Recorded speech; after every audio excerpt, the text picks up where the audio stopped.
Hello guys, welcome back to my YouTube channel, Hamudi Vlog. Welcome to my tutorial.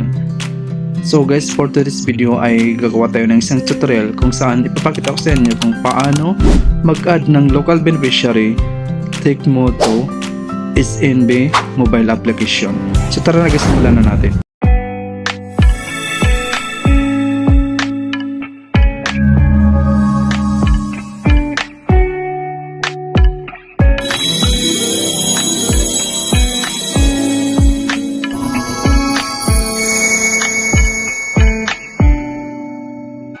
So guys, nandito na tayo sa ating SNB mobile application. So i-open na natin para tayo ay makapag-login.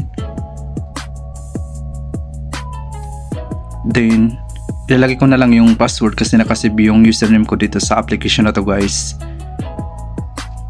Ayan. Then tap natin login. So may ma-receive tayo na verification code para ma-open natin yung application natin dito sa SNB. Ayan, so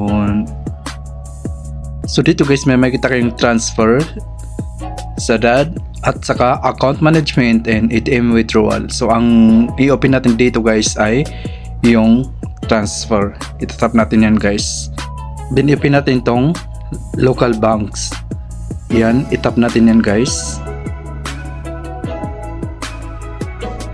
So guys, itong nakikita nyo yung may sign na plus at may nakalagay na add new beneficiary, iyan ang i-open natin guys. Itap natin yan, ayan. So dito ilalagay natin dito yung account number, tapos short name, then yung full name ng account na ilalagay natin dito, i-add natin. Yan. So always remember guys na i-check nyo lagi yung mga details na nilalagay nyo dito para hindi kayo magkamali, para dire-diretso kayo maka-proceed. So ito na guys, naglalagay na ako ng account number. So ang ilalagay nyo dito guys ay yung IBAN number ng account na i-add nyo, tapos yung short name, then yung full name, may-ari ng account na i-add nyo, then proceed. So may ma-receive tayo na tawag galing sa bank para ma-confirm yung in-add natin na beneficiary. Dear customer, this call is from Saudi National Bank.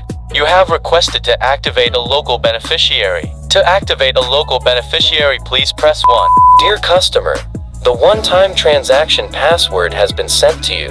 Please wait and start entering the password once you receive it. To complete the transaction, please enter the password now. The beneficiary has been successfully activated. You can now transfer the beneficiary now. Thank you for choosing Saudi National Bank. Have a nice day. So yun na nga guys, na-confirm na yung in-add na beneficiary. So maglalagin tayo ulit para i-check natin kung nandun na yung in-add natin na beneficiary sa beneficiary list. Ayan. So i-check natin siya guys. So ayan na guys yung in-add ko na account ko sa Tecmo as a local beneficiary. So ganun lang kadali guys. Basta alam niyo na, sundan niyo lang yung steps na ginawa ko. So sana guys may natutunan ka sa video yung tutorial at kung bago ka lang sa channel to, please don't forget to like and share and click all the bell button para lagi kang updated every time na mag-upload tayo ng bagong tutorial.